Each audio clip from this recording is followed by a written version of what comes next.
बीवी है हमारी। अरमान ने शादी वाले दिन पूरा खेल ही बदल दिया। यह रिश्ता क्या कहलाता है कि आने वाले एपिसोड में कहानी का सबसे बड़ा ट्विस्ट देखने को मिलेगा। अंशुमन और अभिरा की सगाई तो सही से हो जाती है। इसके बाद जल्द ही शादी की तारीख भी तय कर दी जाती है।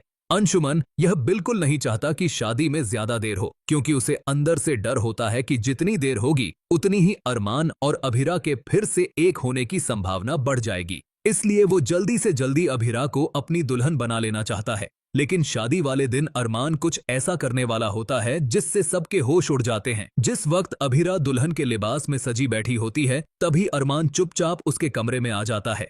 उसकी आंखों में दर्द और बेबसी साफ नजर आती है। अरमान धीरे से कहता है, मैं तुम्हें ये सच बहुत पहले बता देना चाहता था, लेकिन हालात ने मुझे रोका। अभिरा, मायरा ही हमारी बेटी पूकी है। ये सुनकर अभिरा के पैरों तले जमीन खिसक जाती है। उसकी आंखों में आंसू आ जाते हैं। वो कांपती आवाज में पूछती है, तो तुमने मुझे इतने साल मेरी बेटी से दूर क्यों रखा? अरमान टूटे हुए दिल से कहता है, दादीसा ने मुझे सच बताने से रोका था और उन्होंने ही मुझे ब्लैकमेल किया। मैं मजबूर था। ये सुनते ही अभिरा का गुस्सा और दर्द दोनों फूट पड़ते हैं। अभिरा दुल्हन की वेशभूषा में ही गुस्से से नीचे हॉल में पहुंचती है। उसके पीछे अरमान भी आ जाता है। सब लोग हैरानी से दोनों को देखते हैं। अभिरा दादीसा की ओर देखते हुए कहती है, आपने ही मेरी जिंदगी बर्बाद कर दी। आपने ही मेरी बेटी को मुझसे छीना और मुझे झूठ में रखा। सारा माहौल सन्नाटे में डूब जाता है। इसी बीच अरमान अभिरा के पास आता है और सबके सामने उसकी मांग में सिंदूर भर देता है। पूरा परिवार स्तब्ध रह जाता है। वहीं अंशुमन और गीतांजलि ये सब देख रहे होते हैं। गीतांजलि के चेहरे पर हार और खालीपन का भाव होता है। अंशुमन गीतांजलि को देखकर सोच में पड़ जाता है। उसे एहसास होता है कि शायद अब उसकी और अभिरा की कोई कहानी नहीं बची। क्या अब अंशुमन गीतांजलि के साथ अपनी जिंदगी की नई शुरुआत करेगा,